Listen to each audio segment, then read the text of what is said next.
Мектеп окуучулары ортосундагы шайыр тапкычтар биринчилиги белгиленип, ага ар бир айыл өкмөттөн жеңип келген командалары катышып, райондук мелдеште ат салышууда. Бул таймаш президенттин улуттук наркты сактоо жана өнүктүрүү жөнүндө жарлыгынын алкагында өткөрүлүүдө. Мурун КВН деп азыр деле биздин республикалык деңгээлде болбосо көптөгөн контингенттерге чейин бул өзүнүн кулачын жайып азыр аябай өзүнүн бир иштерин жүргүзүп атат. Ошолордун бири катары эле биз муну жандандырып, мурунтан болуп келген, Советтер Союзунун убагында болуп кеткен ушул шайыр тапкычтар клубу андан кийин да болуп келген, бирок мындай бир мезгилде бир убактылуу токтоп калган. Биздин окуучулардын арасында ошол алардын билимин, окуу деңгээлинин, адеп ахлактарынын жана баягындай терс көрүнүштөргө, жаман жолго түшүп кетпөөнүн бир негизги себептеринин бири болуп эсептелинет. Облустук райондук администрация жана маданият бөлүмүнүн демөөрчүлүгү астында уюштурулган конкурста окуучулар өздөрүнүн өнөрлөрүн тартуулап, ыр-бий аткарып, актерлук чеберчиликтери менен кыран каткырыкка түшкөн элдерди да көрүүгө болот. Киминде жаттадың?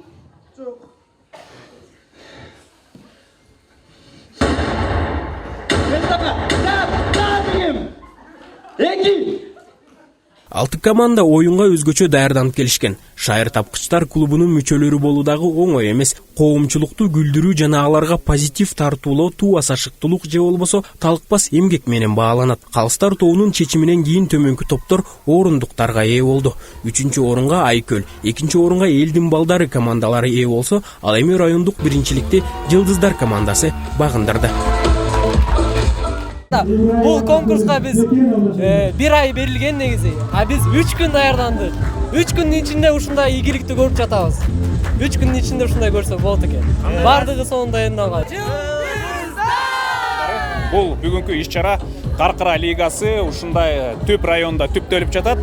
Бүгүн мына Жакшынакай акимдин кубогу болуп өттү. Бул иш-чараны биз дагы декабрь айынан бери баштаганбыз. Ыйгарым укуктуу өкүлчүлүктөн колдоо көрүп, мына азыркы күнү Далиев Уланбек байкебиз дагы колдоо жүргүзүп атат. Ысык-Көл областынын ыйгарым укуктуу өкүлчүлүгүнөн мен бүт жерде, айылдарда, аймактарда катышып, өзүм түздөн түз дагы Айнура Жолдошбековнанын